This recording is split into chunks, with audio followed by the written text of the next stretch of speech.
Turn the music down. Well, I'm going to clean up all the primary parts and get everything ready to go here. It's always easier to work when everything's nice and clean. I got a new bearing to go in the clutch here as well too. I got that to press in, and yeah, I'm going to get this bench cleaned up, get everything all organized, see what I need, put her together. I got to really kind of get motivated to do this stuff. Sunday morning here right now, and it's about 60 degrees. It went down to 48 last night and the night before, and I had to turn the furnace on. I've never done that in 32 years I've lived in Sarnia. Never had the furnace on in August. Never. Usually by mid to late September you turn the furnace on. Never done that before.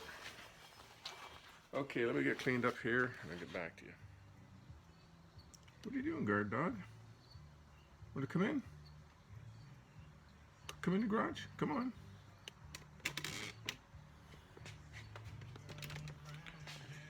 Okay.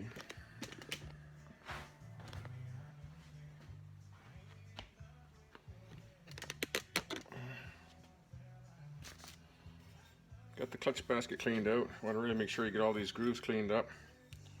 And there's a little hole in the clutch basket. You want to make sure that hole is nice and clear.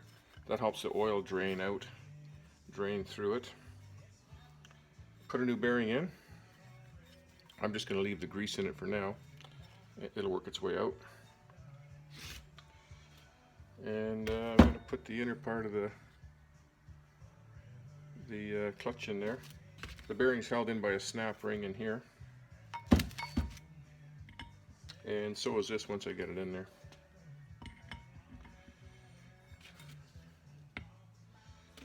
Where's my combination?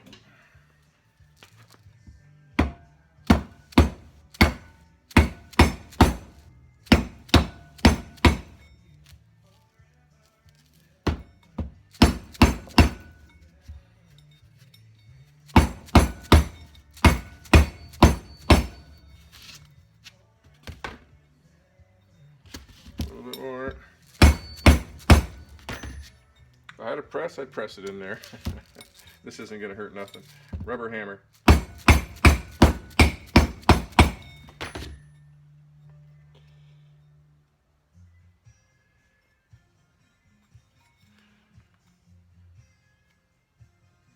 I think it's pretty much in there.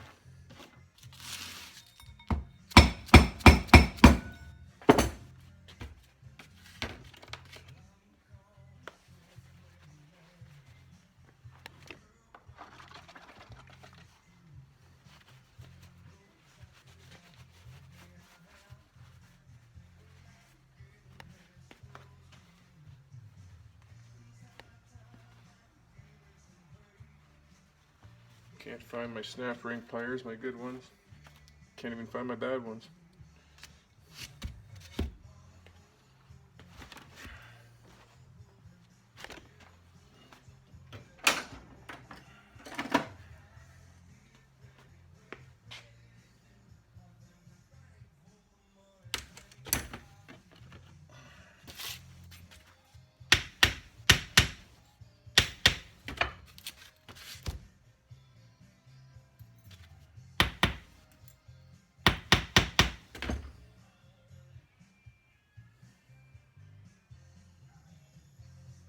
Wish I knew one of them. Straightened it out a bit.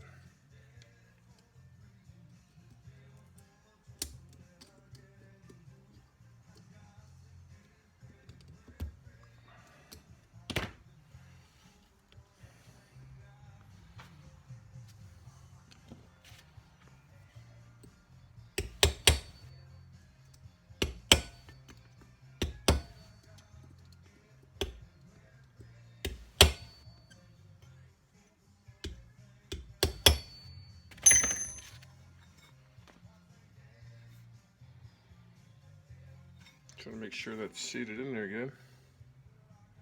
Yep, looks good.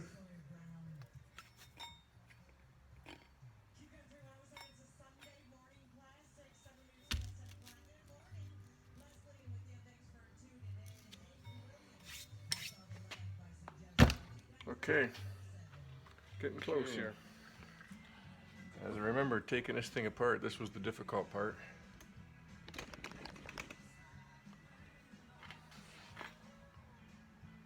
Yeah, I'm gonna put you over here.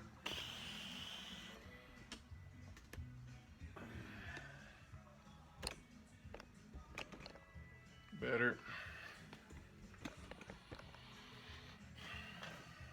Got the key in there. I got the tabs locked in here. Got a little bit of Loctite on that one. And this was the tricky part.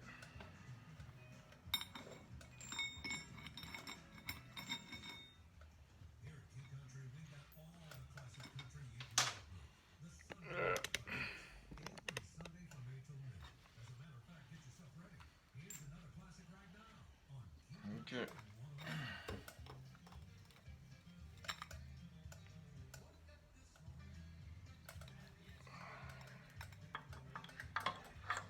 Remember getting this off, it had to come off in one piece. You couldn't leave one sprocket on. You can see right now, I think I got the transmission too far that way. Oh yeah, I gotta move the transmission that way. Let me adjust that. I loosened the transmission off. Didn't even push it all the way to the end, but you can see the disc has moved over. And try to put this on here.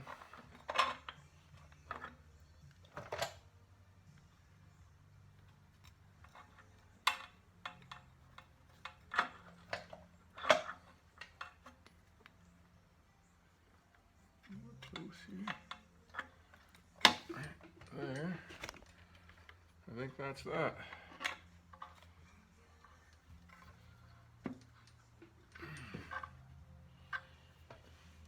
Okay. Next I got to clean up the clutch plates and put the stator on, the rotor on. And I'll figure that out. I know there's some spacing in here for that. Okay, I'll get back to you. Hey guys, I'm gonna have to put this primary off. I gotta order some more parts. Well, you'll see. I was gonna use the old felt washer in there for now, but it's just gonna piss oil out everywhere. That felt washer's gone. So I gotta replace that, and I'm gonna order 3 new tabs for in here too. I've bent them over and I had to Loctite this one because this one's broken off, and they're all screwed up. So may as well get that on right. So I don't know how long those parts are gonna take to get in. 10 days at least. So I'm putting that off. I'll put my clutch parts back in a box here so they're clean. And I was trying to figure out the shimming on it, you know, with I got to figure that out. They're all the different years are different to the shimming between the rotor and the sprocket in the rotor, and so I'm trying to figure that out. I believe that one goes like that on there. It's got a cutout on the inside, and I believe it goes over that circlip to protect it. And that just fits on there.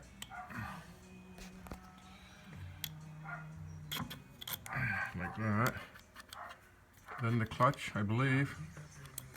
Anyways, I gotta look more into that. So I gotta figure something else to work on. I guess I can finish up the carbs, get them bolted on properly, put the air breathers on, and maybe start working on the wiring until these parts come in. Yep, on hold again. Sorry about that. Okay, I don't have the inner primary on, but I can show you how to check the alignment.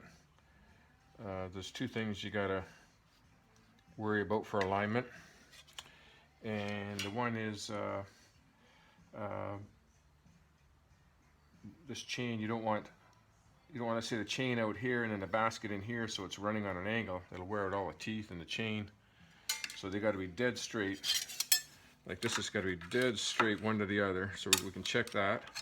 The other thing to check for is the crankshaft angles here, straight, and the transmission's here. So you want them exactly parallel. You don't want the transmission on an angle like that, and then the crank straight, right? They got to be straight. So here's one way to check it. That magneto's magnetic, so I just stick a straight edge on there. Just snug that up a bit, so that's nice and straight there. And then I got another straight edge here. It's an aluminum bar. And then you can't really see from that camera angle, but I'm looking down like this. This isn't tight either, you know, like the clutch basket's not tight. But I'm looking down here. Here I got about a 1/4 inch gap. Here I got about an 1/8 inch gap. So the transmission needs to turn like this, a little bit like that, to tighten up. So you want to make sure you got these two perfectly parallel. And then the next thing is to make sure we got this perfectly aligned, the chain. And I'll do that once I get the inner primary housing on, and there's shims to shim it in or out a little bit to get it lined up. You want that to run dead true. And there's a couple ways of doing that too. Like you can you spin the engine over, and you see how there's play on the sprockets back and forth. You spin it over, and if it's running dead center in the sprocket, then you've got it pretty true right there. So you can push it this way, you get play. You push it that way, you got play. But if it's all pressed against one side, then it's out of alignment. So we'll check that, and that's the same way I do the final drive chain as well too. You adjust it as best you can, getting it true to this sprocket, and then run the wheel and just see where the chain aligns in there. Should align dead center. Anyways, I wish I could put this all together here, but I need those 3 tabs, and I need that inner felt piece, and I think they might have them in London, Ontario. I'm tempted to drive down there tomorrow and get them. It's about a 100-kilometer drive, and I got a couple other things I can do in London when I'm there. That way I can get this back together and not have to wait 10 days for parts. So I think I'm going to do that. So hold on, next day or so maybe I'll have another video. But that's about all I can do with this right now. I'm going to finish up the carbs, get that going, and I got to get the oil, start getting all the oil lines together. So I'll work on that. Okay. I'll just do a short little video on the assembly and how the spacing and shimming goes on this to finish up this video. And you got the circlip on here that locks that shaft in, and then you've got this spacer behind the clutch with a little cutout. The cutout goes over top of that circlip.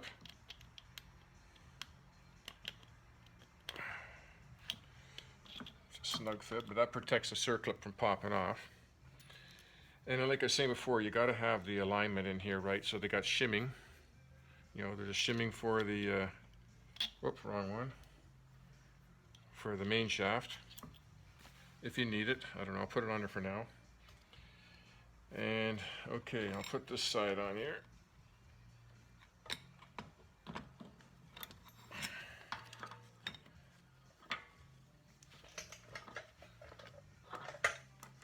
Like that. Then on the crankshaft side, after you put the sprocket on, there's a spacer. Peter was here yesterday where I had 2 of these spacers. I don't know where I got the second one from. Must have given a box of parts. And I go, where the hell does this spacer go? I thought it went on here. I don't know. And it's not real clear either. Looking at the manuals and the internet, it's not real clear. But this is going to be clear for everybody. So you got a cutout on this side of the spacer. This is the stator spacer, and the cutout is for the keyway in the crankshaft, so you can get the key in. You know, otherwise you try to get the key in and it's going to hit this thing. So that points out. The opening points out, so you can get your key in there. And you need a gap in between your rotor and your sprocket, otherwise it's going to rub. So there's shims for that as well too. If it's too tight, then you could put a couple shims in there and shim it out a little bit. And no, that shim won't fit on the other side. Nope, that's just for shimming out the stator. And you can see, if you can see closely here on the edge, you know, this thing wasn't shimmed right. That chain was riding on top of the outer edge of the stator. You can see the teeth marks from the chain on here. So that wasn't done properly before. So then that goes on there, goes into the keyway. I'm not putting the key in. And then you have this hollow nut threaded with a special lock washer. And that goes on the outside.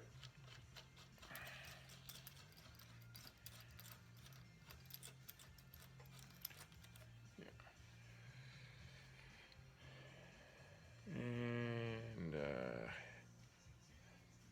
here's the nut for the clutch. But I believe there's a lock washer behind that, which I'm missing.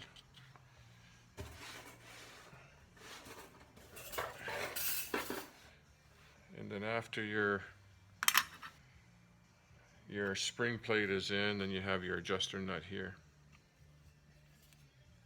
to adjust it. We'll get when I put it together, I'll show you all that.